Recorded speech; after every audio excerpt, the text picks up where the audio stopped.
லிப்டில் வந்த பெண்ணுக்கு பாலியல் தொல்லை. நடந்து போயிட்டு இருந்தேன்.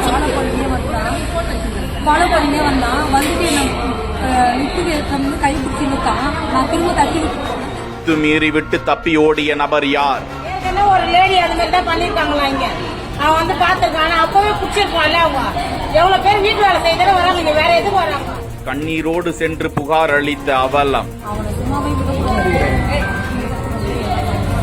சென்னை வானகரம் அடுத்த அடையாளம்பட்டு பகுதியில் தனியார் அடுக்குமாடி குடியிருப்பு கட்டிடத்தில் 30 வயது மதிக்கத்தக்க பெண் ஒருவர் பணிபுரிந்து வரும் நிலையில் வழக்கம் போல பணிக்கு வந்து 4வது பிளாக் கட்டடத்தில் லிப்டில் அவர் சென்று கொண்டிருந்த போது லிப்டில் ஏறிய அடையாளம் தெரியாத நபர் ஒருவர் அந்த பெண்ணிடம் பாலியல் அத்துமீறலில் ஈடுபட்டாராம். அதிர்ச்சி அடைந்து அந்த பெண் அலறி கூச்சலிடவே லிப்ட் நின்றதும் அந்த நபர் இறங்கி தப்பி ஓடிவிட்டாராம். பாதிக்கப்பட்ட பெண் தொடர்ந்து கூச்சலிட அங்கு வந்த பணியாளர்கள் அந்த நபரை விரட்டி பிடிக்க முயன்ற போதும் அவர் தப்பி ஓடிவிட்டதாக விசாரணையில் தெரிய வருகிறது. இது தொடர்பாக குடியிருப்பின் நலசங்கத்திடம் பாதிக்கப்பட்ட பெண் மற்றும் சக பணியாளர்கள் முறையிட இதுகுறித்து காவல் நிலையத்திற்கு தகவல் கொடுக்கப்பட்டு புகாரின் அடிப்படையில் சிசிடிவி காட்சிகளை கைப்பற்றியும் போலீசார் தீவிர விசாரணை நடத்தி வருகிறார்களாம்.